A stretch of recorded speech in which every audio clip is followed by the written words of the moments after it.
capturing Franklin Drake, Mara, Aubrey, and Greystone seek to swap the captured assassin for the whereabouts of the scrap of Shroud that is the key to Aubrey's mentor Van's freedom.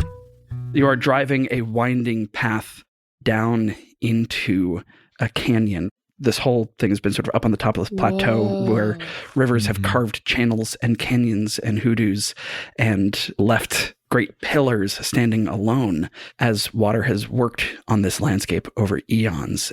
It's dark and there's a sliver of moon, and you're all reasonably comfortable in this high-end SUV discussing the mysteries that you've been digging into for years, I think, at this point, decades for some of you. 17 directions.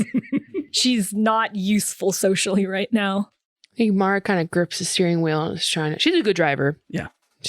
She drives stick, she drives Porsche, she's fine. But I think she's pulled out of the conversation a bit to try and focus. To answer your question, Mara, you don't know Fee, do you? I've never met her. I wouldn't. You're an adult, and you have plunged yourself into this world, so I expect you to be able to handle this well. I would not assume that your aunt is the kind of person that, say, the Koma Inu would work with. Now, I'm not saying that I assume that she's bad or that she's evil. You're calling her a monster? No, I'm not. I'm saying that I wouldn't assume that she's the victim here just yet. If you don't have any evidence that she's in the Underzoo, but we do have evidence that Aviva is in there, then it is very possible that Fee may have something to do with causing Aviva to go missing. I don't want to get ahead of myself. We don't have the Shroud yet. But you heard that part of the deal for getting Van back is that I have to pin it on a Vertere, right? I was going to pin it on Fee. The other two choices are you and your mom. Yeah, and that one makes the most sense. Wait, Freddie needs you to incriminate your family? Oh, well, now I definitely don't like that guy. No. I don't. Well, Aubrey, what if something were to happen that got in the way of you having to fulfill your bargain to him? If what happened were in a way that kept him from carrying out his end of the threat, then I guess I'd be off the hook. But if not, then I would be very much on the hook. Aubrey, I'm prepared to kill him if it comes down to that. Okay. I reach over and pat Mara's shoulder. I was going to propose this and was worried you would think less of me. Okay. No. And we'll just have like a girls trip moment of like, murder is okay if it's Freddie. Sorry, I love a girls trip moment. Yeah. Is this weird? I don't know. But he obviously wanted me to incriminate you or your mom. Yeah. And if I have to give him a name as part of our master plan to get revenge and end him, then I'm gonna give him fees. Okay. I have no reason except this little tingling feeling in my gut that I have no reason to trust her or to give her any mind or care at all. And Greystone, honestly, I'm open to knowing whatever facts you have. You've proven yourself way more of a friend and an ally to me than she ever has. So there's no familial line here. But also, I'm going to look to you for if she becomes a friend or an enemy or something different than what she is now. Mm-hmm. Whatever she is to you, she can be to me. Yeah. Then in that case, based on everything that I've read in that folder, Fee Vertere seems to have been the architect of the Train 19 heist. Why did she want the heist to happen? The Verdant Cycle was the target. And from what I can deduce, Aviva Dogwood is very closely tied to that artifact, if not the artifact itself. So you think Aviva's in the Underzoo and Fee is off with the Verdant Cycle somewhere? Well, you're telling me that Aviva's in the Underzoo. Right. I never found Aviva. She was missing. You had the train, it stopped, everyone forgot what happened, the benches disappeared because of the memory wipe magic, that was consumed, and there was one missing passenger that was just lost in the mix. Aviva Dogwood. And you haven't heard any rumblings about Inari or my aunt since then, where they might be? No, Inari, I never met Inara. She's just made a bit of a name for herself, and you can imagine how someone who gets a lot of calls about UFOs and gremlin infestations and things like that might want to know someone who deals with actual real-life mystical beings and cryptids. Are we rolling up here? Yeah. I think maybe we put a pin in this. Put 500 pins in things. Yeah. Koma Inu pull over their bikes. Pull over implies there's a road. You've been driving along a dried up riverbed, and where you've stopped, by this point, it's probably almost 4 a.m. You left Rush close to 2. Took some time to make sure that Frankie was securely bound. Checked him for weapons, other implements. Among other things, you found a couple of EpiPens on him, which you would just use to... It's a stim pack. It's a stim pack. Just wanted to make sure he didn't have like an allergy that we were keeping. No. I don't want an immortal guy to go into anaphylactic shock. That sounds bad. Yeah, we're not monsters. And so by the time that you stop, having driven almost 2 hours out into the desert, the first hints of lightning in the sky are beginning to happen, and you find yourselves standing at the base of this hundreds of feet tall pillar. As you look around you, you can see that a river once ran here, turned itself sort of into an oxbow, joined, and then moved on to flow somewhere else. And so there's now, in this dry riverbed, this massive pillar, probably 100 feet in diameter, 300 feet high. And Koma Inu are standing at the base of it, Aya taking off her helmet and indicating for you to bring Frankie to her. Yeah. Well, Greystone's like, Aya, I think we're forgetting something, aren't we? We're not. It's here. And you see that she sort of catches a mistake in what she said. They're here. Well, I told you. We'd have a good laugh. And she stays completely blank poker face. If I can silently communicate while we're kind of opening the trunk to Aubrey, the Shroud's here. That's why she misspoke. Greystone gives a wry grin and a wink at Aya. Good doing business with you. After all, half of doing business is just doing what you say. The other half of business is making it look that way. Greystone takes Franklin from the Range Rover and walks him over to Aya. I think right before, the deal was that we were just going to get in the room with the people that own it. I think this is all silent, of course. I think she must think that we're pretty cool because it's here. That wasn't part of the plan. We beat the expectations. We're getting that thing tonight. She nods to her brother. Her brother, helmet still on, comes over, grabs Franklin by the shoulder, and walks him over to a low archway in the rock. Low meaning about 8 feet. That seems to open up into, as you peer through it, a space that is much larger on the inside than could possibly fit into this pillar. And she turns to the three of you and says, "Can't kill him. He'll just come back. Inside here, time flows so slowly that when I kick him through, 1,000 years will pass in our world before he hits the ground." And she leans back and full on Sparta kicks him in the chest, and he goes flying through the archway, a look of shock and disbelief on his face, and you all see him flow backwards and slow. The Shroud is the only thing that's keeping this prison in place. Those that we can't kill, we can finally contain here. Oh, so this is new. He's our first guest. Wow. Well, that complicates things. I'm seeing some looks around the table, so feel free to... putting it together. Yeah. Oh, that's cool. The Shroud is what powers this thing? That's right. Interesting. It's something that, well, people all over the world believe that it's a force for good. And so here it is. I've managed to convert their belief into power. And she points at the open archway in front of you. Good for as long as people believe. Oh, so you don't need the physical Shroud itself to be in this location for this to work? Oh, I absolutely do. Oh. Okay, and back to it being complicated. What was your plan? This was my plan. He'll never be able to escape. Well, maybe a million years. So we were just gonna help you. I told you I'd get you in the room. Yes, You're in the room. this is a very generous definition of room, but I understand.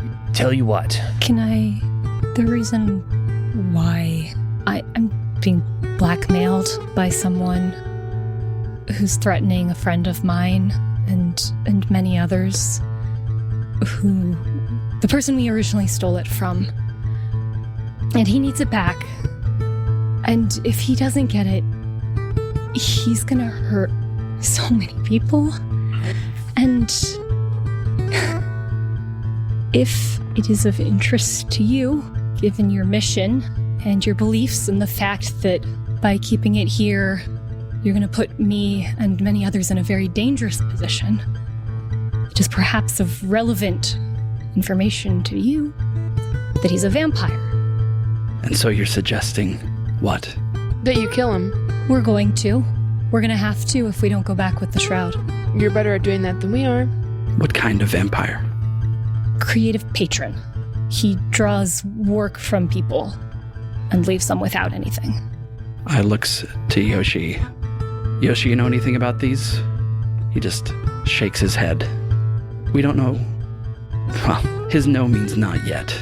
There's not been a monster we've come up against that we haven't found a way to kill. Or, and she points over her shoulder, contain. We haven't figured out if he has the same weaknesses of other vampires, if vampire's even the right word in a technical sense. But if your actions leave us with no other choice, and what you do is keeping dangerous monsters from hurting people, then maybe we can still work together. Time and a place. We'll be there. 3 days before the summer solstice in Foxglove. She'll stick out her hand to shake. I'll shake. And she puts on her helmet. So cool. I'm pretty happy about this, because this means that Freddy's not getting the Shroud.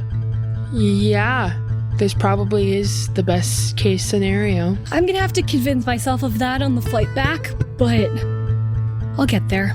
Of that killing him is the right choice? Oh, it's just that fighting him directly is not gonna get folks hurt. No, he needs to be stopped. He needs to be stopped. Greystone, can I ask you something? Of course. In all of your years of investigative work with all different sorts of people, how do you earn people's trust? How do you earn people's trust?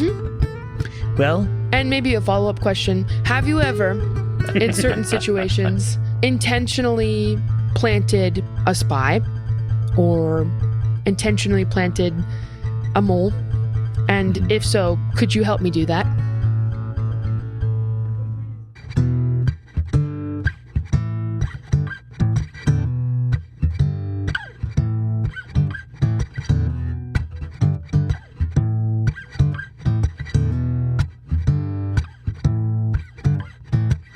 so you wanna get inside somewhere they don't want you to be.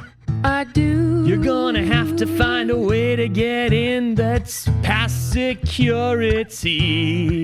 That's true. You can do this by wearing disguises. You can do it with a fake ID. I could do. But I advise that you win over someone inside's loyalty. Mm-hmm. The best spy is already inside. The best man inside is already inside. The best man inside is already inside. The best man inside is already inside. Think back. Benedict Arnold in American history. Yeah, I see. He wasn't British at the beginning. He was born this side of the sea. No tea. He didn't drink tea, no. He was a coffee drinker till he died. He was one of our best military leaders till they got him to their side, because the best man inside is already inside. Oh, the best man inside is already inside.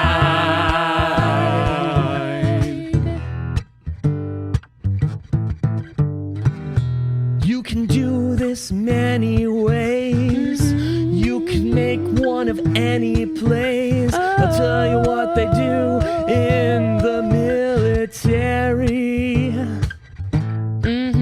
When the enemy deploys enemy dogs, they feed them steaks. They don't throw logs. They win that dog on over, and it becomes scary to the other guys, 'cause the best man inside is already inside. And also the best dog inside is already inside.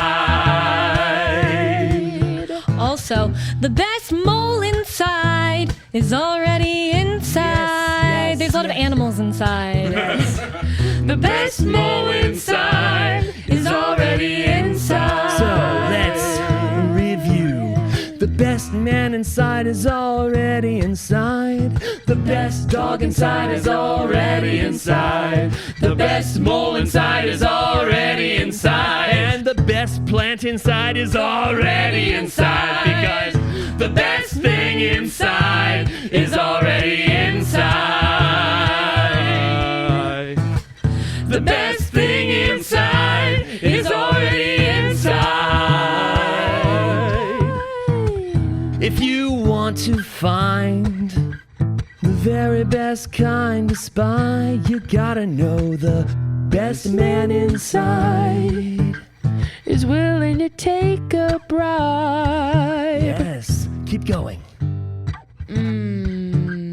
Something that we have, the Freddy sure doesn't.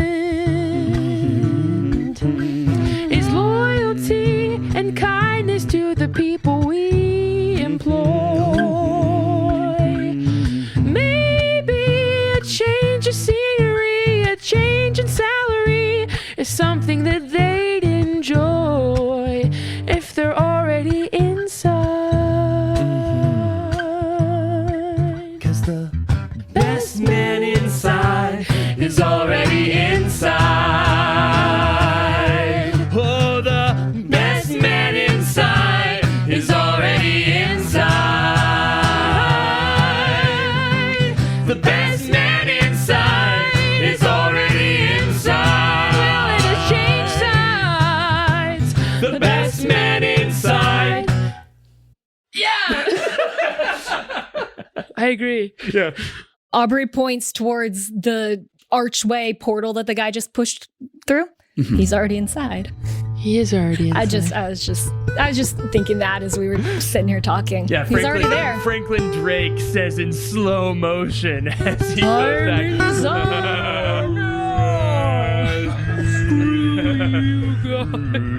I'm not proposing he be the mole. I'm just sharing a parallel thought. You mentioned Hank, the vampire, right? Yeah, we know Hank. Hank's good people. We're not after Hank. Oh, no, I yeah. reassure the Komaino. He's no monster.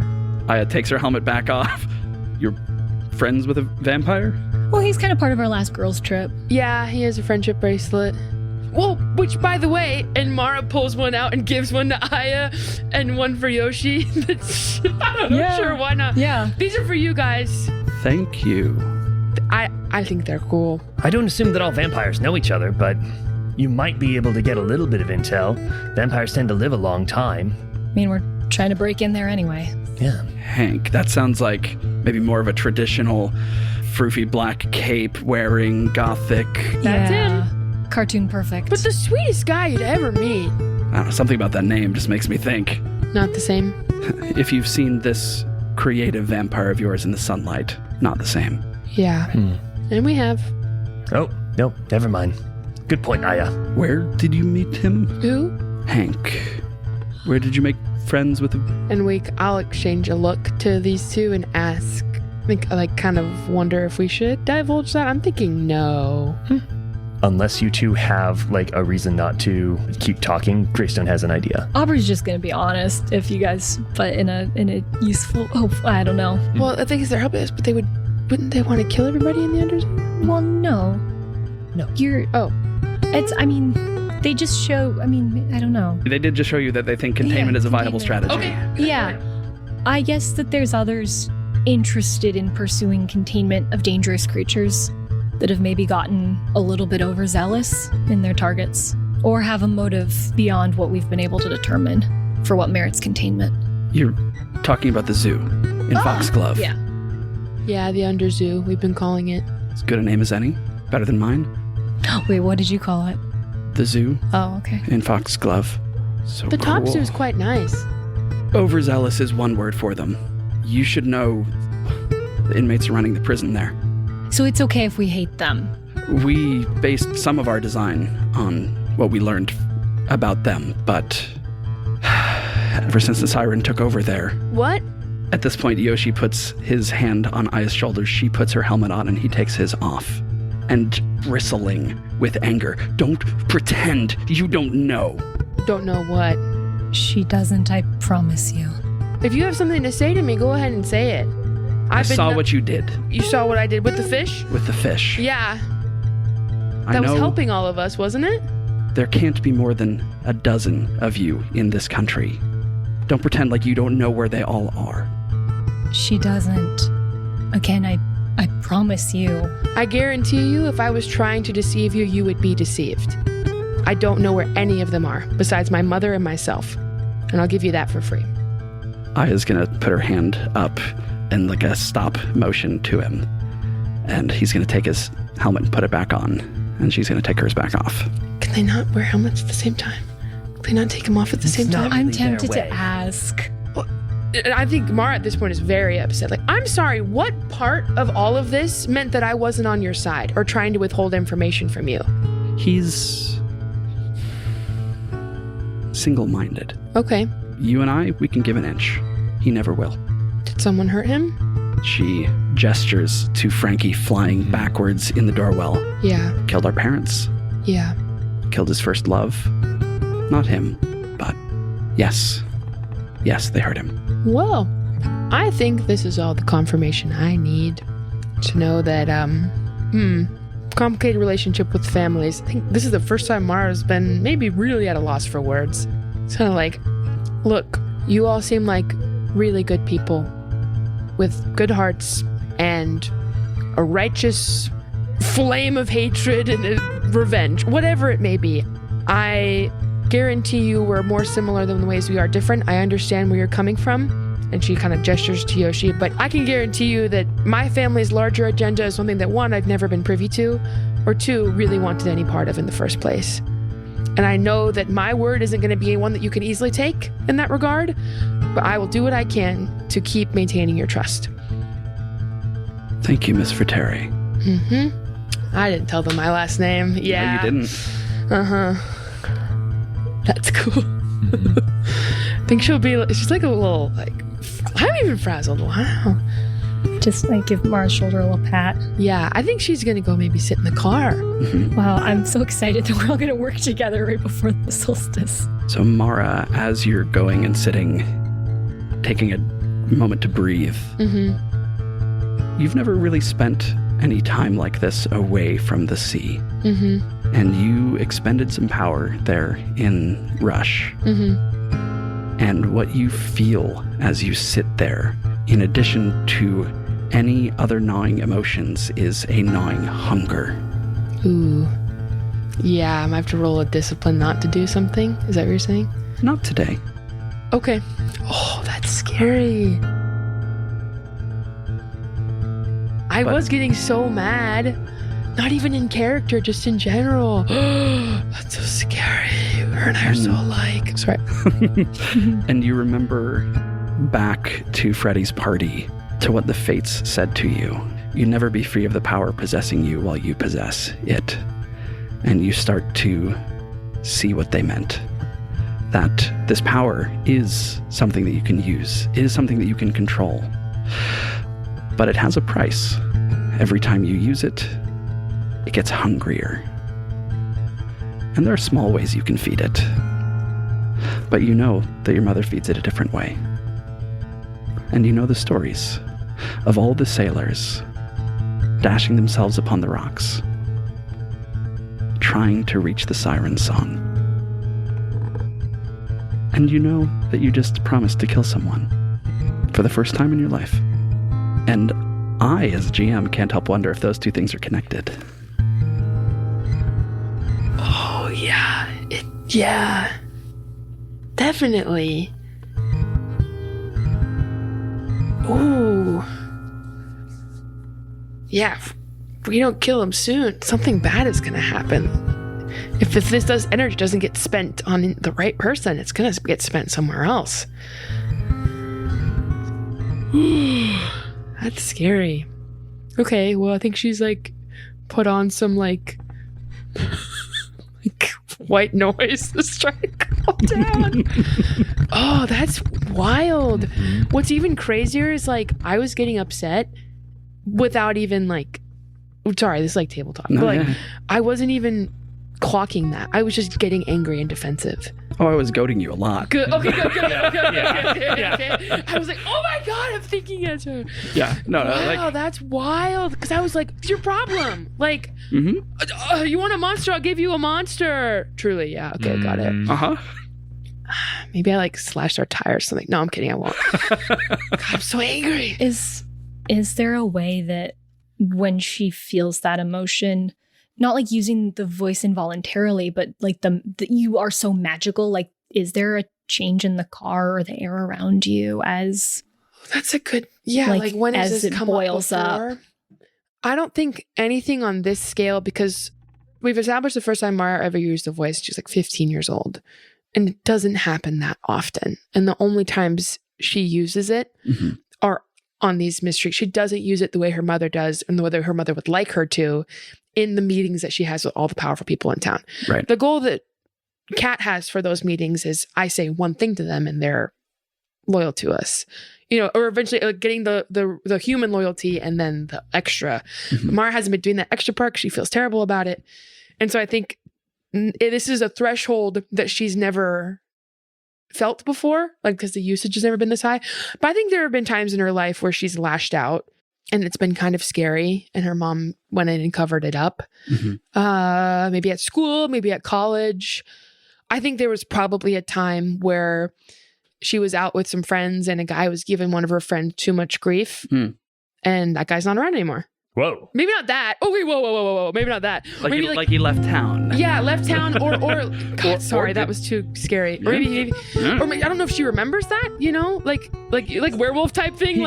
He thinks that bar sucks. Yeah. He never or goes back. Or whatever it is, like he just, he doesn't go there and he doesn't. But I think in this is more sinister. It's not just he doesn't do that anymore. I think like if he was like maybe tried to like be too physical, like she broke his arm or something, you know, again, that might've been it. Sure. Like that might've all been all that it was, but that doesn't like, or told him to do something that, you know, like the grab the knife, like Bennett Jessup type thing, like broke his own arm because she told him to. Anyway, sorry. Well, not to monopolize the whole thing, but can I plant one more seed in Mara's head that I think she would probably consider in this moment? Mara already knows someone who's on the inside of Freddy's operation right now. Oh? Yes. What? Van. Yeah, but we don't have a way to contact him, do we? He's not a prisoner. Exactly. He comes and goes sometimes. What? But if we could reach him, he wouldn't be in danger, right? They continue to choose to go back. Because of Freddy's hold. Yeah. And also, it like isn't living at his home anymore. Is like living either near or on the grounds. Oh, which is very close to her mom, to the Vertere home. But that seems so dangerous. Yeah. I don't think she would do that. Like I said, I'm just going to plant a little, that's just a thought. You decide what to do with it, but I said it's your mom's voice in your head, maybe. It would enter your head for a moment. Yeah, because Lauren as a player is like, I don't want to hurt Camilla's player. Like, I don't want to do that. But in this moment, it would make sense that she would come to that conclusion. Like I said, just want to plant a seed. Okay. That's terrible. Well, I guess Aubrey agreed to pin it on a Vertere, so I guess we're doing joint things here. Yeah. But that doesn't seem as mean. Can I call for Mara in her feelings song?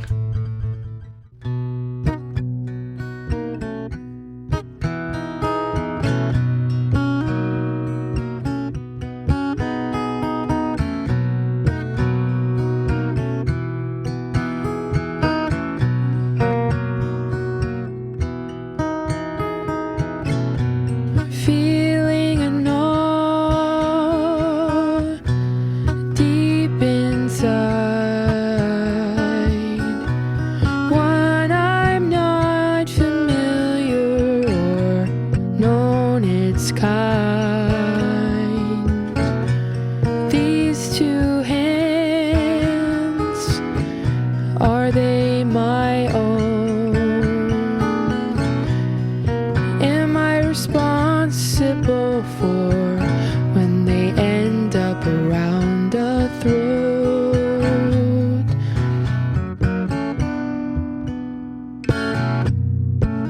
And if I sit in quiet for much longer, who knows if this feeling will just grow stronger? How much time is left to calm it all? Or am I on the precipice, not knowing when I'll fall? Woman of the sea, why must that be me? Woman full of greed, why must that be me?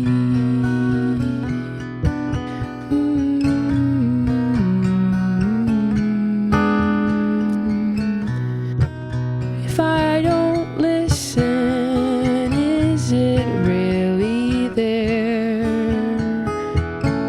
Or am I justified in taking my fair share? Who am I to deny the greatness in my veins?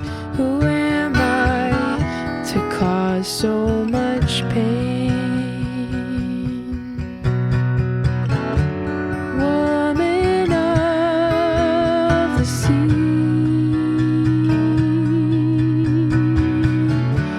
why deny that she is me? Woman full of hunger, full of greed. Who am I to deny when I'm hungry? Beautiful. That's pretty good. Absolutely beautiful. Thanks, y'all. Absolutely That was beautiful. fun. Wow. That was Wow. scary. Oh, Wow. girl. This poor girl. She's on a dark path right She's now. on such a dark path. Someone get her out. Ugh, that was icky. Slay, y'all. I didn't make jokes. But she's like, haha, Yeah. it's okay.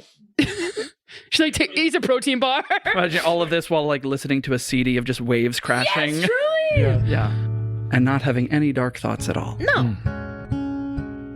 Aubrey, Greystone, standing out as light continues to slowly fill the sky. Can't say this really went the way any of us expected. Hopefully, now that you understand, at least I'm pretty much a straight shooter. Greystone nods. There won't be any funny business when we work together soon. I'm really looking forward to it.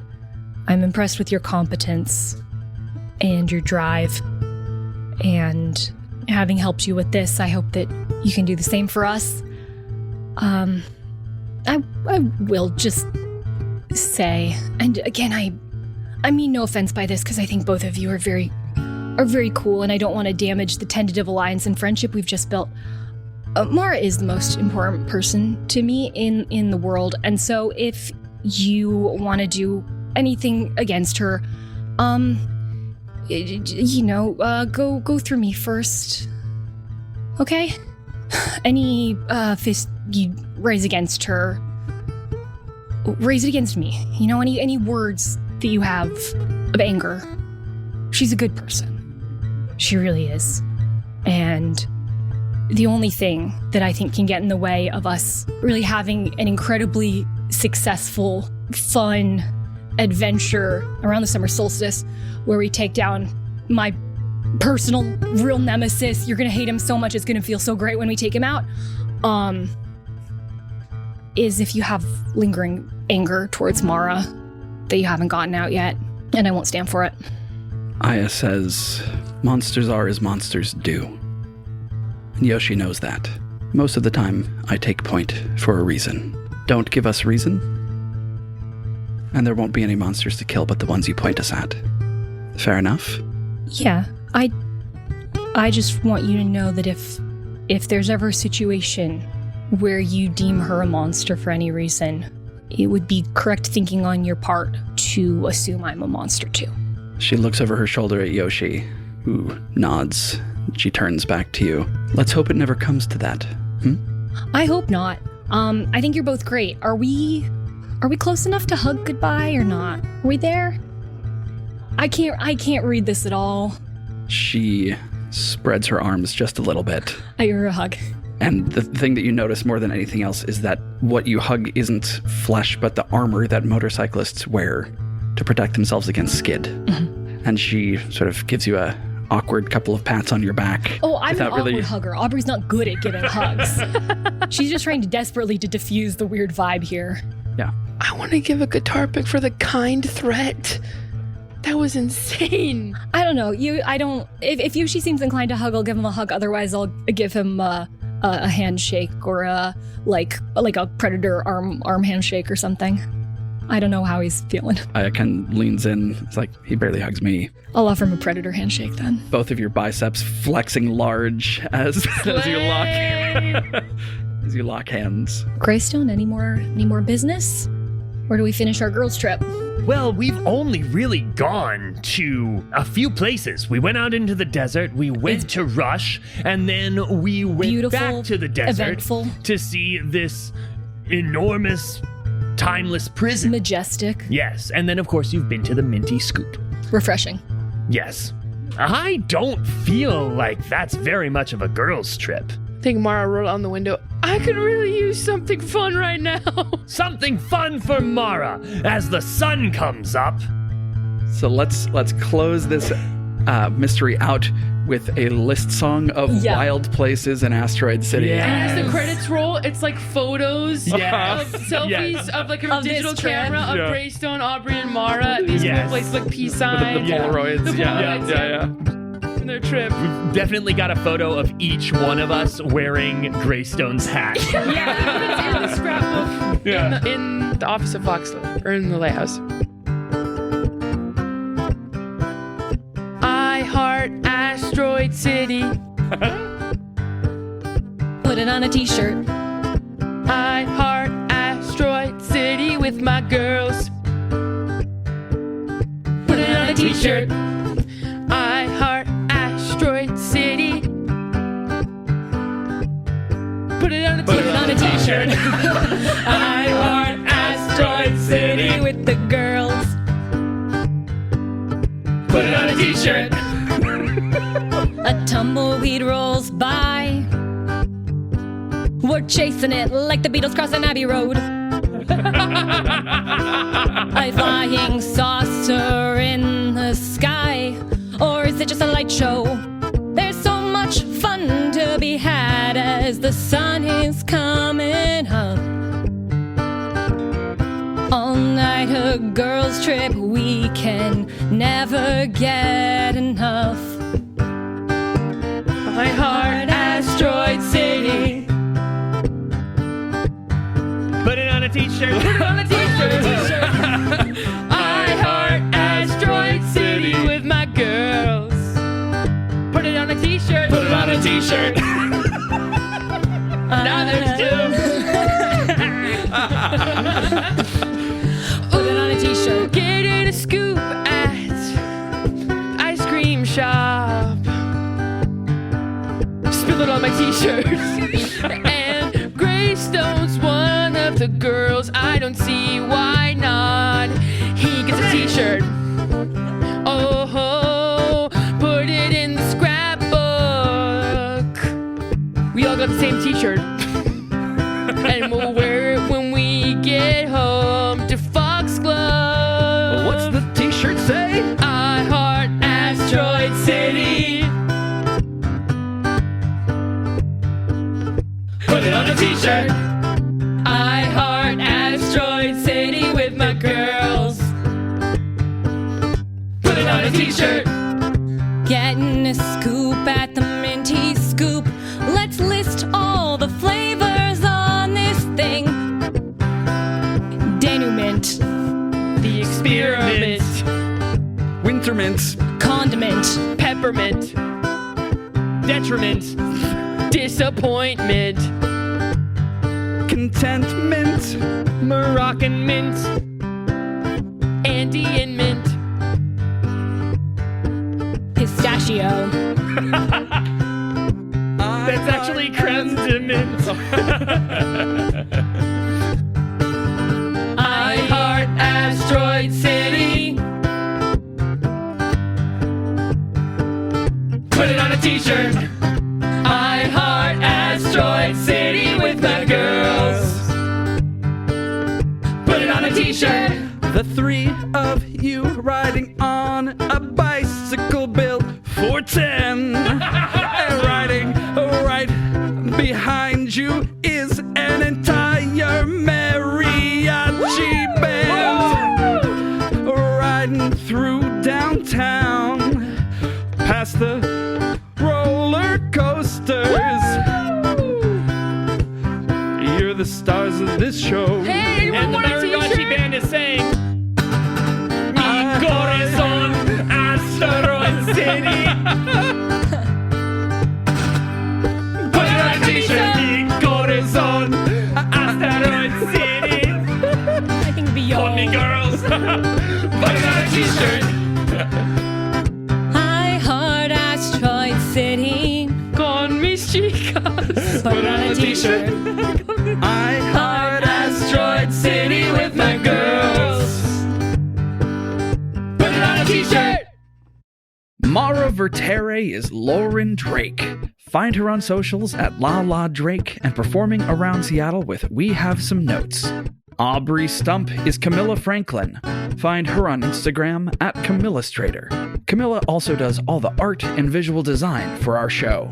Inspector Greystone is Jeffrey Kranz. Find him on Instagram at Jeffrey_the_red. All music for this arc of RPG Major was created live in the room by our incredible accompanist, Noah Samuels. Find him on Instagram at Samuels_Noah. And I'm Helix. Connect with me and the cast of the show on our Discord or at RPG Major on Instagram and Blue Sky. Hey y'all, Helix from the editing bay sneaking in here. We've got like 5 minutes of goofs and commentary, post credits that you can listen to. If you like that sort of thing, then you probably like us, and you probably know some people who would also like us, so tell some people about us, and then they'll get to enjoy the dumb goofs that you're about to enjoy also. Okay, bye.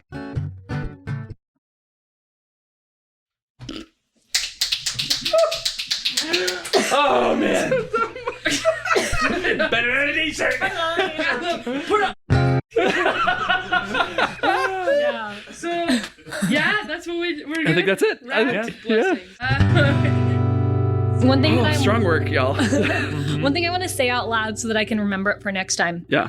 is that the big insane thing that Aubrey's definitely taking away from this is Greystone casually being like, oh yeah, if you wanted to go back to the Autumnlands, I could probably arrange that. Yeah. And just like the brain-breaking thing of someone being like, oh, you wanted to like raise your father from the dead? You want to do a resurrection? I could probably manage that. Be like, sorry, what? That's not something you just do. Yeah. I spent my whole life coming to grips with loss. Yeah. Yeah, anyway, I wanna, Aubrey's gonna keep thinking about that. Yeah. Anfi runs the Underzoo. Maybe. Or maybe mom. Both choices bad. Oh my god. Oh. If he was talking about my mom, I know that it would have been on site. It would have been on site. I don't know why. She scares me, but not my mom. Y'all suck. Anyway, cool. And she like kills sailors for fun. Oh, because she has to, because that's the hunger. That's yeah. like You gotta fuel it. That's the myth. That's the that's roots. the payment. Yeah. That's okay. The battery. Yeah. Oh, that's gonna be like how she can control. Okay. Oh, and Mars at the White House. She's gonna want to do that, I'm sure. She's like looking at like all the ship rosters, like who is like a criminal, like who's terrible or something. I really enjoyed getting a lot of lore out and watching how strong y'all's reactions were to it. That was fun for me. It was also great. So like, there's a painting, and I thought it was like a mural. You're like, no. That's pretty cool. Table talk for a second. My favorite how-to GM book is called Play Dirty. Oh, I hate it. So good. I don't want to hurt Aubrey. That's terrible. Can I, before we break for dinner, call for a short Mara in her feelings song? Oh, Yes. sure. Yes. Now that Lauren the player has calmed down, that's a good call. Yes. Thank you for waiting to do that until Just now. a calm down Because song. I was like overwhelmed. God. Okay.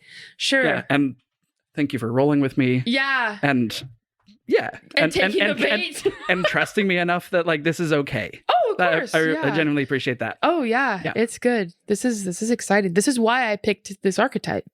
Anyway, okay, yeah, sure. We can get sad. God, so many feelings. That was cool. I'm excited to hear that back. That's gonna be cool. Cause it was wild. Like even the improv thoughts of do I go there, and then choosing when I ignored them and choosing when I didn't. I'm like, oh, this is it though. Yeah, that's like some like, ooh, yeah, weird. I'm like, okay, be careful to pull from that well, because then I just like am in like a little, just like emotional state. That's crazy. Yeah. But it's so lovely and powerful that like that's accessible through this game, this setup, this format. That's very real though, and that's cool. I said also like some of that verses I was like, oh, hey, commentary, Patreon content, like oh, that's just like being a woman who's ambitious in a way. Yeah. So my ladies out there, hey girl. Anyway, yeah, wow, that was so. I feel cool and frustrated that you're like, no, I was baiting you to go there. Just fell into the trap. I was like, what do you mean? Anyway, what do you want? No, Yeah. that's one of the many things that I love about RPGs, right? They say, a reader lives 1,000 lives, but like the amount that you sort of inhabit the characters in RPGs is so much different. Yeah. And the length of time that you get to live with them and like look at your own self through them, because literally everything that you're saying at the table is coming out of you, right? So it's like you're exploring different aspects of yourself. Truly. There are so many things that I wish I had that Mara has, and there's so many things, insecurities I have that I put into her and blew up 1,000%. Like, it's crazy. And I was like, you weren't that coy with that. If people know you, you know that where that's coming from. Yeah. Wait, is the predator? Is it forearm or Yeah, is it it's the this forearm. one? I thought it was the. Maybe I was thinking forearm one. I thought it was like the. We could do that one. That's fun. Like the meme. Right, isn't that that's Yeah. the predator handshake, right? Slay. I don't know, Okay. but I love it. We're all very pop culture literate here. For those of you listening at home, Viewers.